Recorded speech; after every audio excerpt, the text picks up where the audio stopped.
பகவான் ஸ்ரீராமகிருஷ்ணரின் அமுத மொழிகள்.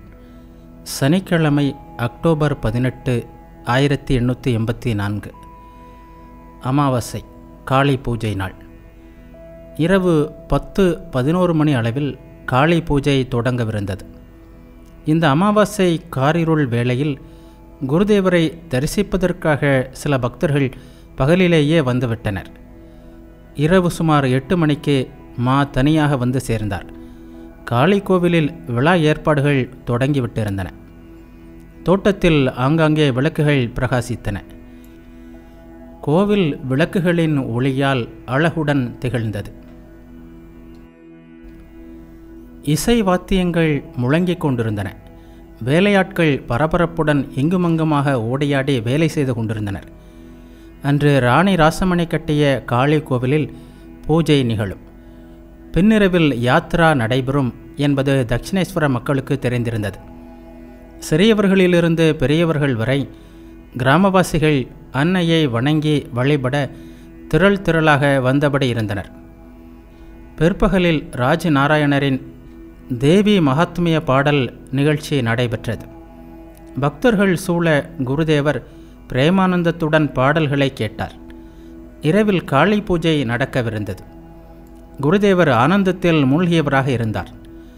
இரவு 8 மணிக்கு அங்கு வந்து சேர்ந்த குருதேவர் சிறிய கட்டிலில் அமர்ந்திருப்பதையும் அவருக்கு அருகே தரையில் பாபுராம், சிறிய கோபால், ஹரிபதன், கிஷோரி, நிரஞ்சனின் உறவுக்கார பையன், ஏடாதாவை சேர்ந்த சிறுவன் ஒருவன் ஆகியோர் உட்கார்ந்திருப்பதையும் கண்டார். ராம்லாலும் ஹாஸ்ராவும் இடையிடையே வந்து போய்க் கொண்டிருந்தனர். குருதேவருக்கு எதிரில் நிரஞ்சனின் உறவு பையன் தியானத்தில் ஈடுபட்டிருந்தான். அவனை தியானம் செய்யும்படி குருதேவர் கூறியிருந்தார். குருதேவரை வணங்கி அமர்ந்தார். சிறிது நேரத்திற்கு பிறகு நிரஞ்சனின் உறவு பையன் குருதேவரை வணங்கி விடை பெற்றான். ஏடேதாவை சேர்ந்த பையனும் அவனுடன் செல்வதற்காக குருதேவரை வணங்கிவிட்டு நின்று கொண்டிருந்தான். ஸ்ரீராமகிருஷ்ணர் நிரஞ்சனின் உறவு பையனிடம், இனி என்று வருவாய்? பக்தன் கூறினான், சுவாமி, ஒருவேளை திங்கட்கிழமை. ஸ்ரீராமகிருஷ்ணர் பரிவுடன், விளக்கு வேண்டுமா, எடுத்துக்கொண்டு போகிறாயா? பக்தன், வேண்டாம் சுவாமி, இந்த தோட்டத்திற்கு அருகில்தான் என் வீடு, விளக்கு தேவையில்லை. ஸ்ரீராமகிருஷ்ணர் ஏடாதா சிறுவனிடம், நீயும் கிளம்பிவிட்டாயா? சிறுவன், ஆம் சுவாமி, ஜலதோஷம் பிடித்திருக்கிறது. அப்படியா, தலையை மூடிக்கொண்டு போ என்றார் குருதேவர். சிறுவர்கள் இருவரும் மறுபடியும் குருதேவரை வணங்கி விடை பெற்றனர். அமாவாசையின் காரிருள், அதனுள் தேவியின் பூஜை. குருதேவர் சிறிய கட்டிலில் ஒரு தலையணையில் சாய்ந்தவாறு அமர்ந்திருந்தார். அகமுக நிலை. இடையிடையே பக்தர்களுடன் ஓரிரு வார்த்தைகள் பேசினார். திடீரென்று மாவையும் மற்ற பக்தர்களையும் பார்த்தவாறு கூறினார், ஆஹா, அந்த பையனின் தியானம்!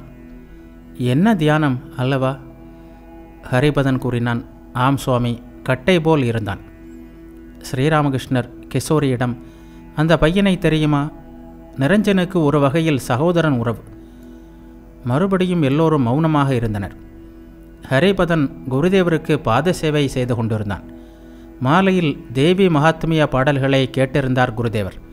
அவற்றை மெல்ல பாடினார். பிறகு பாடினார், அன்பே உருவாம் அன்னை காளியை அறிந்தவர் யாரோ உலகம் தனிலே. குருதேவர் நிமிர்ந்து உட்கார்ந்தார்.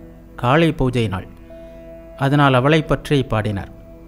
படைப்பு முழுதும் இவ்வுலகில் பைத்தியம் பிடித்த தாய்க்காளி, நடத்தும் மகிழ்ச்சி விளையாட்டு, நாடி நடிக்கும் ஒரு லீலை, அவளின் மாயா சக்தியினால் அகிலம் மூன்றும் மயங்கினவே. குருதேவர் பாடிக்கொண்டே ஆனந்த போதையில் ஆழ்ந்தார். இவையெல்லாம் ஆனந்த போதையை ஊட்டுகின்ற பாடல்கள் என்று கூறிவிட்டு மறுபடியும் பாடலானார். அன்னை காளியே, நான் இக்கணத்தில் உன்னை முழுவதும் உடனே விழுங்குவேன். பாடல் நிறைவு பெற்றது. ராஜநாராயணரின் 2 பிள்ளைகள் குருதேவரை வந்து வணங்கினர். நேற்று மாலை கோவில் மண்டபத்தில் ராஜநாராயணன் தேவி மகாத்மியம் பாடியபோது அந்த சிறுவர்களும் அவருடன் பாடினர். படைப்பு முழுவதும் இவ்வுலகில் என்ற பாடலை குருதேவர் அவர்களுடன் சேர்ந்து மீண்டும் பாடினார். அந்த சிறுவர்களுள் இளையவன் குருதேவரிடம், திருவருட்பேறு பெற்ற என்ற பாடலை ஒருமுறை நீங்கள் பாடினால் நன்றாக இருக்கும் என்றான். குருதேவர், அருமை சகோதரர் கௌர்நிதாய் என்ற பாட்டா என்று கேட்டுக்கொண்டே அதனை பாடினார். பாட்டு முடிந்தது. ராம்லால் வந்தார். குருதேவர் அவரை பார்த்து, இன்று காளி பூஜை நாள், சிறிது பாடேன் என்றார். ராம்லால் பாடினார். குருதேவர் தெய்வீக பேரானந்தத்தில் ஆடினார். ஆடியபடியே பாடினார். அன்னை ஷியாமாவின் அருள்நீல வண்ண அரும்பத கமலத்தே ஆழ்ந்ததென் மனவண்டு. பாடலும் ஆடலும் முடிந்தன. பக்தர்கள் மறுபடியும் தரையில் உட்கார்ந்தனர். குருதேவரும் சிறிய கட்டிலில் அமர்ந்தார். மாவிடம், நீ வரவில்லையா? தேவி மகாத்மிய பாடல்களை எவ்வளவு அழகாக பாடினார்கள் தெரியுமா என்றார். பக்தர்கள் சிலர் காளியை தரிசிப்பதற்காக கோவிலுக்கு சென்றனர். சிலர் அவளை தரிசித்துவிட்டு கங்கை கரையில் தனிமையில் அமைதியாக அமர்ந்து ஜெபம் செய்தனர். இரவு சுமார் 11 மணி. அடர்ந்த பேருருள். கங்கை வடக்கு முகமாக ஓடிக்கொண்டிருந்தாள். கரையில் உள்ள விளக்கொளியில் கருப்பான அந்த நீரை பார்க்க முடிந்தது. ராம்லால் பூஜா முறை என்ற புத்தகத்துடன் காளி கோவிலுக்கு சென்றார். புத்தகத்தை கோவிலுக்குள் வைத்தார். மா ஆர்வத்துடன் அன்னையை தரிசித்து கொண்டிருப்பதைக் கண்ட ராம்லால் அவரிடம், உள்ளே வருகிறீர்களா என்று கேட்டார். மா அதை பெரும் பேராக எண்ணி உள்ளே சென்றார். தேவியின் அலங்காரம் பிரமாதமாக இருந்தது. கருவறை ஒளிமயமாக இருந்தது. தேவியின் திருமுன்னர் 2 விளக்குகள் எரிந்து கொண்டிருந்தன. கூரையிலிருந்து சரவிளக்குகள் தொங்கிக் கொண்டிருந்தன. தரையில் பலவிதமான நைவேத்தியங்கள் வைக்கப்பட்டிருந்தன. தேவியின் திருப்பாதங்களில் செம்பருத்தி பூக்களும் வில்வ தளங்களும் சமர்ப்பிக்கப்பட்டிருந்தன. பல்வேறு மலர் மாலைகளால் அவளை அலங்கரித்திருந்தனர். எதிரில் சாமரம் தொங்கிக் கொண்டிருந்தது. குருதேவர் இந்த சாமரத்தால் தானே எத்தனையோ முறை தேவிக்கு விசிறியிருக்கிறார் என்ற நினைவு திடீரென்று அவர் மனதில் எழுந்தது. உடனே அவர் தயக்கத்துடன் ராம்லாலிடம், நான் ஒருமுறை சாமரம் வீசட்டுமா என்று கேட்டார். ராம்லால் சம்மதிக்க மா தேவிக்கு சாமரம் வீசத் தொடங்கினார். இன்னமும் பூஜை ஆரம்பமாகவில்லை. வெளியே சென்றிருந்த பக்தர்கள் மீண்டும் குருதேவரின் அறையில் கூடினர். பிரம்ம பக்தர் வேணிபால் குருதேவரை அழைத்திருந்தார். அடுத்த நாள் சிந்தி பிரம்ம சமாஜத்திற்கு செல்ல வேண்டும். ஆனால் அழைப்புதலில் தேதி தவறாக குறிப்பிடப்பட்டிருந்தது. ஸ்ரீராமகிருஷ்ணர் மாவிடம், வேணிபால் என்னை அழைத்திருக்கிறார், ஆனால் ஏன் இப்படி எழுதியிருக்கிறார்? மா கூறினார், ஆம் சுவாமி, சரியாக எழுதவில்லை, கவனக்குறைவாக எழுதியிருக்கிறார். குருதேவர் அறையின் நடுவில் நின்று கொண்டிருந்தார். அருகில் பாபுராம் நின்றிருந்தார். வேணிபாலின் அழைப்புதலை பற்றி பேசும்போது பாபுராமை பிடித்து கொண்டு நின்றவர் திடீரென்று சமாதி நிலையை அடைந்து விட்டார். பக்தர்கள் அவரை சுற்றி நின்றனர். சமாதி நிலையில் நின்ற அந்த மகா புருஷரை அனைவரும் வியப்புடன் பார்த்து கொண்டிருந்தனர். குருதேவர் இடது காலை சற்று முன்னால் வைத்தபடி நின்று கொண்டிருந்தார். கழுத்து ஒருபுறம் சற்று சாய்ந்திருந்தது. கை பாபுராமின் கழுத்தின் மீது காதின் அருகில் இருந்தது. சிறிது நேரத்திற்கு பிறகு சமாதி நிலை கலைந்தது. குருதேவர் அப்படியே நின்று கொண்டிருந்தார். கன்னத்தில் கை வைத்தபடி ஏதோ சிந்தனையில் மூழ்கியது போல் நின்றிருந்தார். சற்று சிரித்தவாறே பக்தர்களை பார்த்து கூறினார், எல்லாம் பார்த்தேன். யார் எவ்வளவு தூரம் முன்னேறியிருக்கிறார்கள்? ராக்கால், இவன், சுரேந்திரர், பாபுராம் என்று எல்லோரையும் பார்த்தேன். ஹாஸ்ரா கேட்டார், என்னை? ஸ்ரீராமகிருஷ்ணர் ஆம் என்றார். பந்தங்கள் அதிகமா என்று ஹாஸ்ரா கேட்டார். இல்லை என்றார் ஸ்ரீராமகிருஷ்ணர். நரேந்திரனை பார்த்தீர்களா என்று ஹாஸ்ரா கேட்டார். இல்லை, பார்க்கவில்லை. இருந்தாலும் சொல்ல முடியும். சிறிது சிக்கலில் அகப்பட்டுள்ளான். ஆனால் எல்லோருமே அடைவார்கள் என்பதை கண்டேன். மாவின் பக்கம் திரும்பி எல்லோரும் ஒளிந்திருப்பதாக நான் கண்டேன் என்றார் குருதேவர். தெய்வமே நேரில் வந்து கூறுவதைப் போல் குருதேவர் கூறியதை கேட்ட பக்தர்கள் பிரமைப்படைந்து நின்றனர். குருதேவர் கூறினார், ஆனால் இவனை, பாபுராமை தொட்டு கொண்டிருந்ததால் இந்த நிலை ஏற்பட்டது. ஹாஸ்ரா கேட்டார், யார் ஃபஸ்ட்? குருதேவர் பேசாமல் இருந்தார். சிறிது நேரத்திற்கு பிறகு நித்திய கோபாலை போல் சிலர் இருந்தால் நல்லது என்றார். மறுபடியும் சிந்தனையில் ஆழ்ந்தார். பரவச நிலையிலேயே நின்றார். மீண்டும் பேசினார். அதர்சேனின் வேலையும் செயல்களும் சற்று குறையுமானால், ஆனால் வெள்ளைக்கார அதிகாரியை திட்டுவானோ, இது என்ன முட்டாள்தனம் என்று சொல்லிவிடுவானோ என்று பயமாகவும் இருக்கிறது. எல்லோரும் சிரித்தனர். குருதேவர் தமது இருக்கையில் அமர்ந்தார். பக்தர்கள் தரையில் உட்கார்ந்தனர். பாபுராமும் கிஷோரையும் விரைந்து சென்று சிறிய கட்டிலின் அருகில் உட்கார்ந்து கொண்டு ஆளுக்கொரு பாதமாக அவருக்கு பாத சேவை செய்ய தொடங்கினர். ஸ்ரீராமகிருஷ்ணர் கிஷோரியிடம், இன்று என்ன இவ்வளவு சேவை? ராமலால் வந்து தரையில் விழுந்து குருதேவரை வணங்கினார். பக்தியுடன் அவருடைய பாத தூளியை தலையில் ஏற்றுக்கொண்டார். அவர் காளி தேவிக்கு பூஜை செய்ய புறப்பட்டு கொண்டிருந்தார். ராம்லால் குருதேவரிடம், நான் புறப்படுகிறேன். ஸ்ரீராமகிருஷ்ணர் கூறினார், ஓம் காளி, ஓம் காளி, கவனமாக பூஜை செய், ஆடு பலியிடவும் வேண்டும். நள்ளிரவு பூஜை தொடங்கிவிட்டிருந்தது. குருதேவர் பூஜை காண சென்றார். அருகில் சென்று அன்னையை தரிசித்தார்.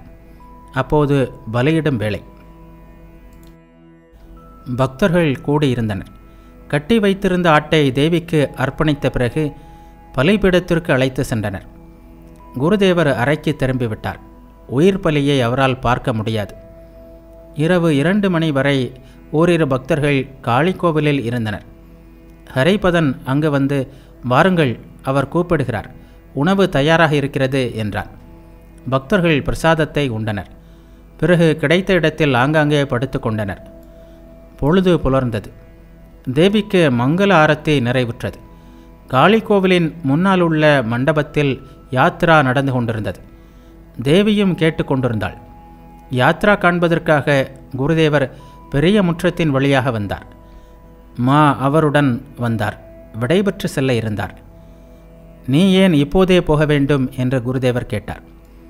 மா கூறினார், நீங்கள் இன்று மாலை சிந்திக்கு போவீர்கள் அல்லவா, நானும் அங்கு வர விரும்புகிறேன். அதற்குள் வீட்டுக்கு சற்று போய் வர எண்ணுகிறேன். இவ்வாறு பேசிக்கொண்டே காளிக்கோவிலை நெருங்கிவிட்டனர். மண்டபத்தில் யாத்ரா நடந்து கொண்டிருந்தது. மா படிக்கட்டில் ஓரமாக தரையில் வீழ்ந்து குருதேவரின் பாதங்களை வணங்கி எழுந்தார். ஸ்ரீராமகிருஷ்ணர் கூறினார், நல்லது, போய் வா. குளிக்கும்போது பயன்படுத்த எனக்கு 2 டவல்களை வாங்கி வா.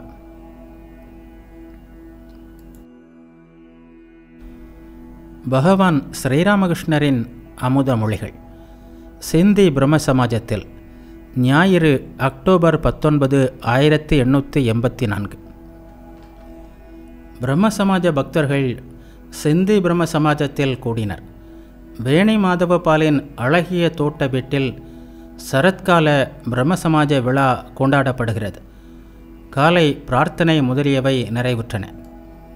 குருதேவர் 4:30 மணியளவில் அங்கு வந்தார். அவருடைய வண்டி தோட்டத்தின் நடுப்பகுதிக்கு வந்து நின்றது. பக்தர்கள் கூட்டமாக அவரை சூழ்ந்தனர்.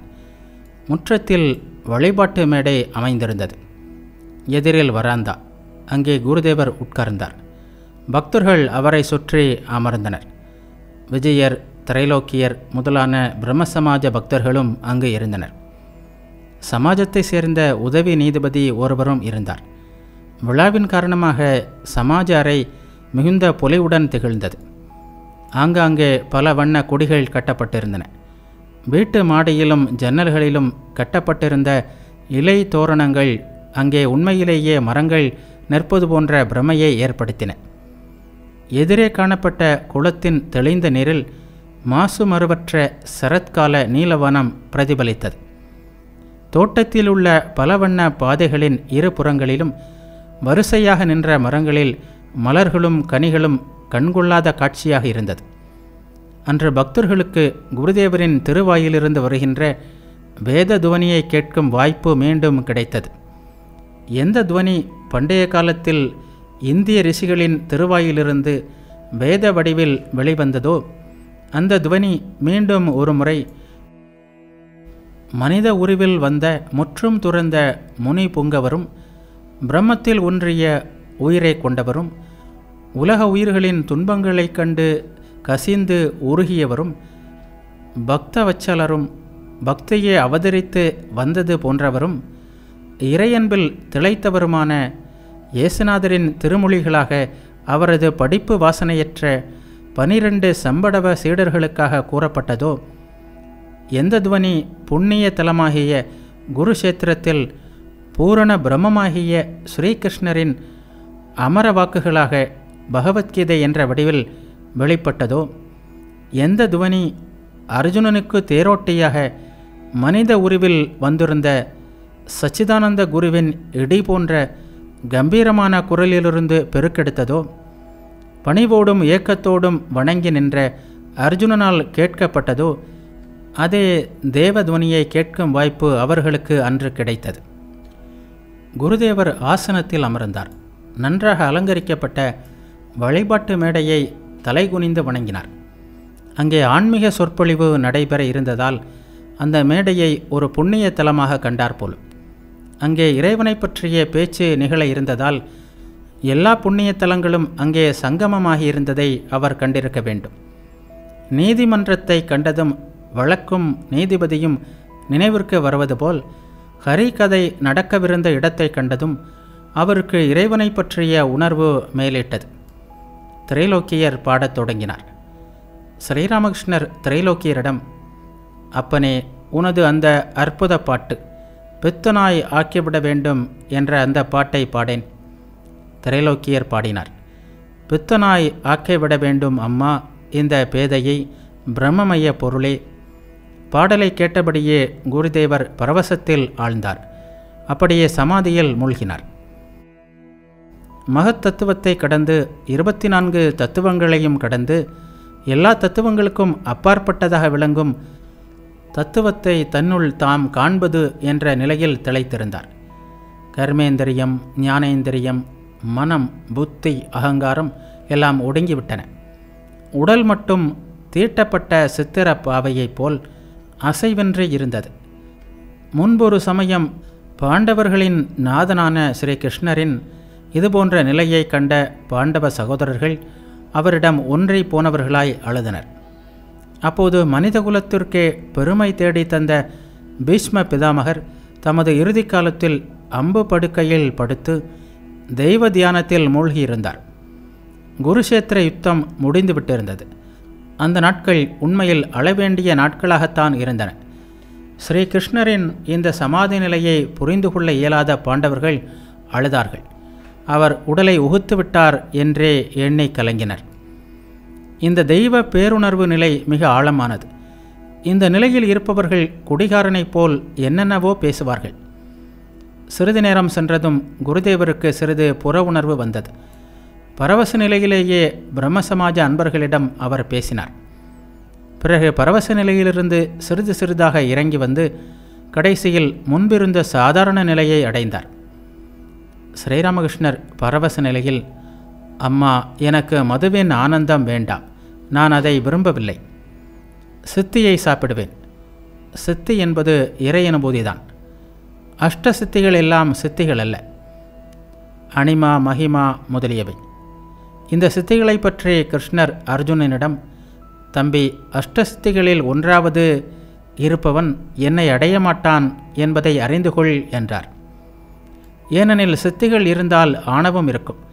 ஆணவம் துளியளவு இருந்தாலும் இறைவனை பெற முடியாது. சிலரது கருத்துப்படி பிரவர்த்தகன், சாதகன், சித்தன், சித்தரில் சித்தன் என்று 4 வகை பக்தர்கள் உள்ளனர். இப்போதுதான் இறை வழிபாட்டில் ஈடுபட ஆரம்பித்திருப்பவன் பிரவர்த்தகன். அவன் நெற்றியில் சின்னங்களை அணிவான். திலகம், மாலை போன்றவை அணிந்து கொள்வான். பல புற ஆச்சாரங்களை கடைபிடிப்பான். சாதகன் இன்னும் சற்று முன்னேறியவன். இவனிடம் புற ஆடம்பரம் குறைந்திருக்கும். இறைவனை பெறுவதற்காக மன இயக்கம் கொள்வான். இதயபூர்வமாக அவரை அழைப்பான். நாம ஜபம் செய்வான். எளிய உள்ளத்துடன் பிரார்த்திப்பான். சித்தன் யார்? இறைவன் இருக்கிறார், அவரே அனைத்தையும் செய்கிறார் என்ற திடமான அறிவு உடையவன். இறைவனை தரிசித்தவன். சித்தரில் சித்தன் யார்? இறைக்காட்சி பெற்றவன் மட்டுமல்ல, இறைவனுடன் உரையாடி மகிழ்பவன். அவர்களுள் சிலர் தந்தை பாவனையிலும், சிலர் தாய் பாவனையிலும், சிலர் தோழமை பாவனையிலும், வேறு சிலர் தலைவன் தலைவி பாவனையிலும் அவருடன் உரையாடுகின்றனர். விறகில் நிச்சயமாக நெருப்பு இருக்கிறது என்று நம்புவது, விறகிலிருந்து நெருப்பை வெளிப்படுத்தி சோறு சமைத்து சாப்பிட்டு அமைதியும் நிறைவும் அடைவது இரண்டும் வேறானவை. இறைவனுடைய நிலை இதுதான் என்று வரையறுத்து கூற முடியாது. ஒரு நிலை பெரியதென்றால் அதைவிட பெரியதும் அதைவிட மிக பெரியதுமான எவ்வளவோ நிலைகள் அவருக்கு உள்ளன. இவர்கள் பிரம்மஞானிகள், அருவவாதிகள். அது நல்லது. பிரம்ம பக்தர்களிடம் உருவத்திலோ அருவத்திலோ ஏதாவது ஒன்றில் உறுதியாக இருக்க வேண்டும். அப்போதுதான் இறையனுபூதி கிடைக்கும். இல்லையென்றால் இல்லை. உறுதியாக இருந்தால் உருவவாதியும் இறைக்காட்சியை பெறுவான், அருவவாதியும் பெறுவான். இனிப்பு அப்பத்தை நேராக பிடித்து தின்றாலும் சரி, கோணலாக பிடித்து தின்றாலும் சரி, அது இனிப்பாகவே இருக்கும். எல்லோரும் சிரித்தனர். ஆனால் உறுதி வேண்டும். மன ஏக்கத்துடன் அவரை அழைக்க வேண்டும். உலகில் மனிதனின் கடவுள் எப்படி இருப்பார் தெரியுமா? சித்தியும் பெரியம்மாவும் சண்டை போடுவதை கேட்டுவிட்டு குழந்தைகள் விளையாடும்போது கடவுள் ஆணையாக என்று சொல்வது போல், அல்லது வெற்றிலையை வாயில் அடக்கி கொண்டு கையில் ஸ்டிக்கையும் சுழற்றியபடி தோட்டத்தை சுற்றி உலவி வருகின்ற பணக்காரன் வழியில் ஒரு மலரை பறித்து நண்பனிடம் காட்டி, ஆஹா, இறைவன் எவ்வளவு பியூட்டிஃபுல் மலரை படைத்திருக்கிறான் என்று சொல்வது போல். இப்படிப்பட்ட மனநிலை கண்ண நேரத்திற்கு மட்டுமே. பழுக்க காய்ச்சிய இரும்பில் நீர்த்துளி போன்றது அது. ஏதாவது ஒன்றில் உறுதியாக இருக்க வேண்டும். மூழ்கு இல்லாமல் கடலின் அடிமட்டத்தில் இருக்கும் இரத்தினங்களை பெற முடியாது. மேல்மட்டத்தில் மிதந்தால் இரத்தினம் கிடைக்காது. இப்படி கூறிவிட்டு எந்த பாட்டினால் கேசவர் முதலிய பக்தர்களின் மனத்தை பரவசப்படுத்தினாரோ அந்த பாட்டை தம் இனிய குரலில் பாடினார் குருதேவர். பக்தர்களுக்கு தாங்கள் சொர்க்கத்திலோ வைகுண்டத்திலோ இருப்பதாக தோன்றியது. ஆழ்ந்து மூழ்குக அருமை நெஞ்சே, ஆழ்ந்து நீ ஈசன் அழகினும் கடலிடை. மூழ்கு, இறைவனை நேசிக்க கற்றுக்கொள், அவரை அன்பில் ஆழ்ந்து மூழ்கு. உங்களுடைய பிரார்த்தனைகளை கேட்டிருக்கிறேன். நீங்கள் ஏன் உங்கள் சமாஜத்தில் இறைவனுடைய ஐஸ்வர்யத்தை அவ்வளவு அதிகமாக வர்ணிக்கிறீர்கள்? இறைவா, நீ ஆகாசத்தை படைத்திருக்கிறாய், பெரிய பெரிய கடல்களை உண்டாக்கி இருக்கிறாய், சந்திரலோகம், சூரியலோகம், நட்சத்திரலோகம் என்றெல்லாம் படைத்திருக்கிறாய். இப்படியெல்லாம் சொல்வதில் நமக்கு என்ன பயன்? எல்லோரும் பணக்காரனின் தோட்டத்தை பார்த்து வியப்பு அடைகின்றனர். ஆஹா, எப்படிப்பட்ட செடிகள், எப்பேற்பட்ட பூக்கள், குளங்கள், விருந்தினர் அறைகள், சுவரில் என்ன அழகான படங்கள் என்று வியந்து நின்றனர். தோட்டத்தின் சொந்தக்காரனாகிய பணக்காரனை எத்தனை பேர் தேடுகின்றனர்? யாரோ ஓரிருவர்தான். மன இயக்கத்துடன் இறைவனை தேடினால் அவரது காட்சி கிடைக்கிறது. நான் உங்களிடம் பேசிக்கொண்டிருப்பது போல் அவரிடம் பேசலாம், அளவலாவலாம். சத்தியமாக சொல்கிறேன், அவரை காணலாம். இதையெல்லாம் யாரிடம் சொல்வேன்? யார்தான் நம்புவார்கள்? சாஸ்திரங்களில் இறைவனை காண முடியுமா? மிஞ்சி போனால் அவரை படிப்பதன் மூலம் இறைவன் இருக்கிறார் என்ற அறிவு வரலாம், அவ்வளவுதான். ஆனால் மூழ்காவிட்டால் அவர் காட்சி தரமாட்டார். மூழ்கிய பிறகு அவரே அறிவை தந்தால்தான் சந்தேகங்கள் விலகும்.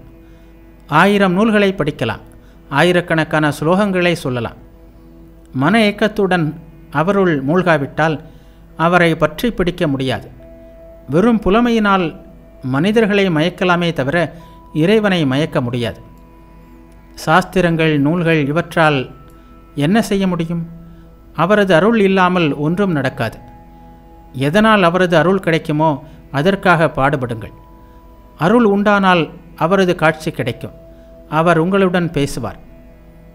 உதவி நீதிபதி கேட்டார், சுவாமி, அவரது அருள் ஒருவனுக்கு அதிகமாகவும் ஒருவனுக்கு குறைவாகவும் கிடைக்கிறதா? அப்படியானால் அவர் பாரபட்சம் உள்ளவர் என்ற குற்றம் ஏற்படாதா? ஸ்ரீராமகிருஷ்ணர் கூறினார், அது எப்படி? குதிரையும் லக்கானும் ஒன்றாகிவிடுமா? நீங்கள் கேட்ட கேள்வியைத்தான் வித்யாசாகரும் ஒருமுறை என்னிடம் கேட்டார். சுவாமி, கடவுள் சிலருக்கு அதிக சக்தியும் சிலருக்கு குறைந்த சக்தியும் கொடுத்திருக்கிறாரா என்று கேட்டார் அவர். அதற்கு நான், கடவுள் எங்கும் நிறைந்தவராக எல்லோருக்குள்ளும் இருக்கிறார். எப்படி என்னுள் இருக்கிறாரோ அப்படியே இரும்பிலும் இருக்கிறார். ஆனாலும் சக்தி வெளிப்பாட்டில் வேறுபாடு உள்ளது. எல்லோரும் சரிசமம் என்றால் வித்யாசாகர் என்ற பெயரை கேட்டு நாங்கள் ஏன் உங்களை பார்க்க வர வேண்டும்? உங்களுக்கு என்ன 2 கொம்புகளா முளைத்திருக்கின்றன? இல்லையே, நீங்கள் இரக்க குணம் படித்தவர். இப்படிப்பட்ட குணங்கள் பிறரை விட உங்களிடம் அதிகமாக உள்ளன. ஆகவேதான் உங்களுக்கு இவ்வளவு புகழ். தனியாக நின்று 100 பேரை தோற்கடிப்பவனும் இருக்கிறான், ஒருவனைக் கண்டு பயந்து ஓடுபவனும் இருக்கிறான். பார்த்ததில்லையா என்று கேட்டேன். சக்தி வேறுபாடு இல்லாவிட்டால் மக்கள் கேசவரை ஏன் இந்த அளவுக்கு மதிக்க வேண்டும்? படிப்பிற்காக ஆகட்டும், பாட்டிற்காக, வாத்தியங்களுக்காக, லெக்சருக்காக ஆகட்டும், அல்லது வேறு எதற்காகவும் ஆகட்டும், யாரையாவது பலரும் மதித்தால் அவரிடம் இறைவனின் விசேஷ சக்தி உள்ளது என்பதை நிச்சயமாக அறிந்து கொள் என்று கீதை கூறுகிறது. பிரம்ம சமாஜ பக்தர் உதவி நீதிபதியிடம் அவர் சொல்வதை ஒப்புக்கொண்டு விடுங்களேன் என்றார். ஸ்ரீராமகிருஷ்ணர் அந்த பக்தரை பார்த்து, நீ என்ன மனிதனப்பா, சொல்வதில் நம்பிக்கை ஏற்படாமல் அதை அப்படியே ஒத்துக்கொள்வதா? அது கபடத்தனம், நீ ஒரு கள்ள நாணயம் என்பது தெரிகிறது. பிரம்ம சமாஜ பக்தர் வெட்கினார்.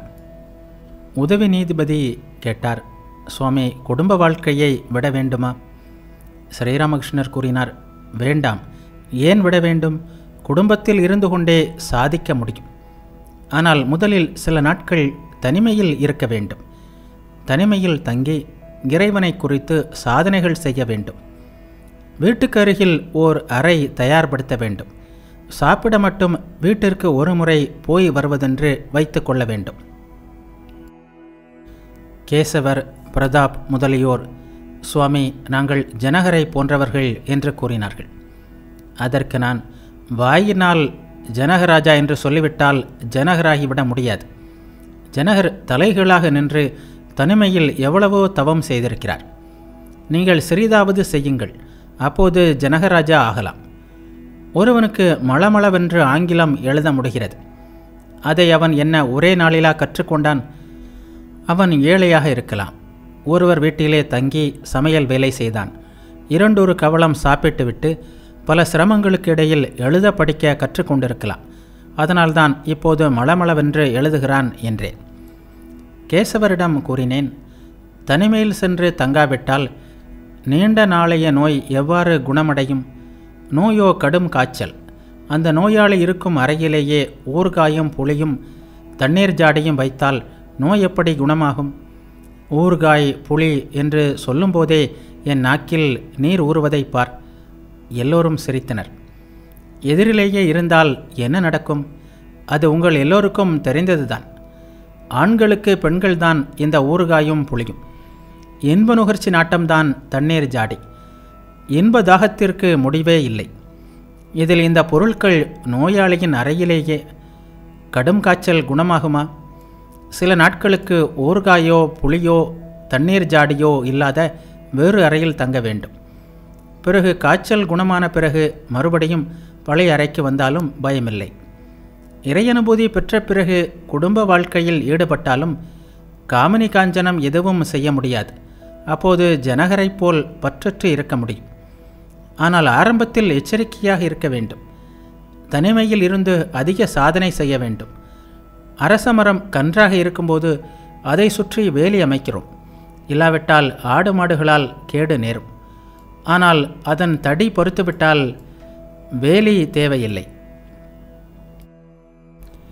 யானையை கட்டி வைத்தாலும் மரத்திற்கு எந்த கேடும் இல்லை.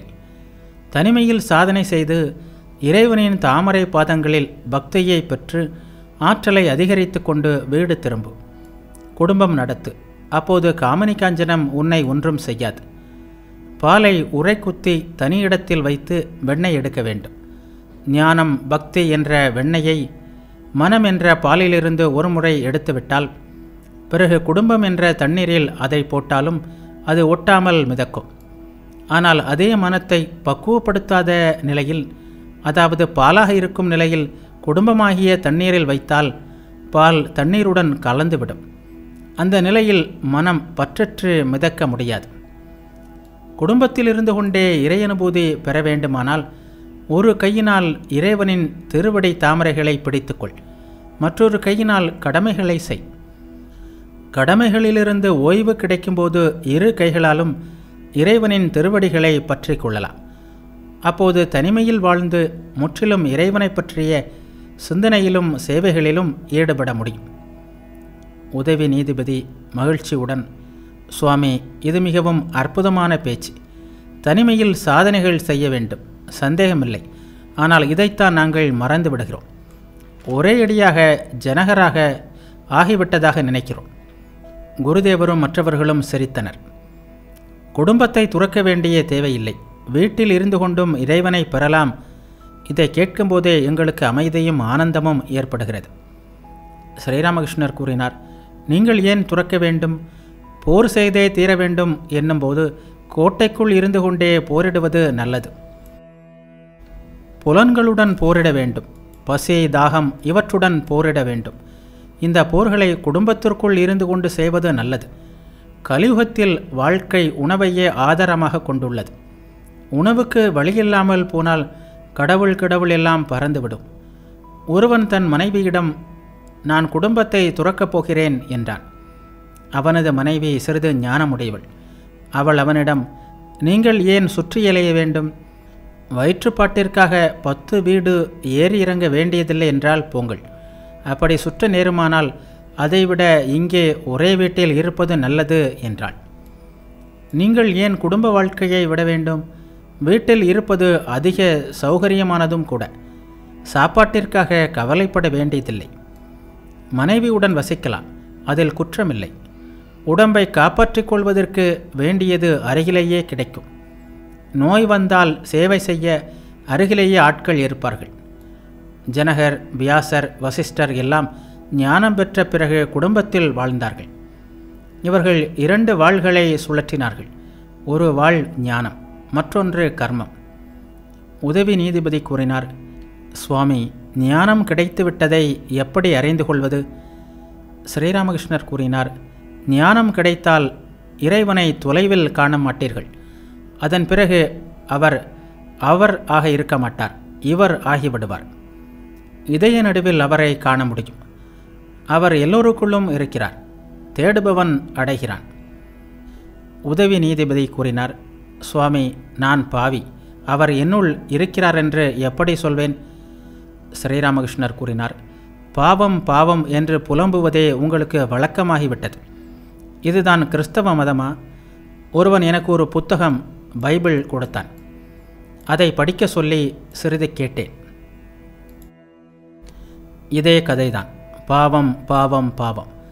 நான் இறைவனின் திருநாமத்தை சொல்கிறேன். எம்பெருமானே, ராம், ஹரி என்று சொல்கிறேன். என்னிடமாவது பாவமாவது? இப்படிப்பட்ட நம்பிக்கை வேண்டும். நாமத்தின் சக்தியில் நம்பிக்கை வேண்டும். உதவி நீதிபதி கேட்டார், சுவாமி, இந்த நம்பிக்கை எப்படி ஏற்படும்? குருதேவர் கூறினார், இறைவனிடம் அனுராகம் கொள்ளுங்கள். பிரபோ, அனுராகம் இல்லாமல் யாக யஜ்ஞம் செய்து உன்னை அறிய முடியுமா என்று உங்கள் பிரம்மசமாஜ பாட்டிலேயே இருக்கிறதே. இந்த அனுராகம், இறைவனிடம் அன்பு எதனால் உண்டாகுமோ அதை அடைவதற்காக தனிமையில் மன ஏக்கத்துடன் பிரார்த்தனை செய்யுங்கள், அழுங்கள். மனைவிக்கு நோய் வந்துவிட்டாலோ, பண நஷ்டம் ஏற்பட்டாலோ, வேலை கிடைப்பதற்காகவோ மக்கள் குடமாக கண்ணீர் வடிக்கிறார்கள். இறைவனுக்காக யார் அழுகிறார்கள்? சொல்லுங்கள் பார்க்கலாம். திரைலோக்கியர் கூறினார், சுவாமி, இதற்கெல்லாம் நேரம் எங்கே? வெள்ளைக்காரர்களுக்கு வேலை செய்யவே நேரம் சரியாக இருக்கிறது. ஸ்ரீராமகிருஷ்ணர் உதவி நீதிபதியிடம், அப்படியானால் இறைவனிடம் வக்காலத்து கொடுத்துவிடு. நல்லவன் ஒருவனிடம் பொறுப்பை ஒப்படைத்தால் அந்த நல்லவன் தீங்கு செய்வானா? இறைவனிடம் இதயபூர்வமாக எல்லா பாரத்தையும் ஒப்படைத்துவிட்டு நீ கவலையில்லாமல் இரு. இறைவன் எந்த வேலையை உனக்கு கொடுத்திருக்கிறானோ அதை மட்டும் செய். பூனைக்குட்டியிடம் கணக்கு போடும் புத்தி இல்லை. அது மியாவ் மியாவ் என்று மட்டுமே கத்துகிறது. தாய் பூனை அதை அடுக்களையில் கொண்டு வைத்தால் அங்கே கிடக்கிறது.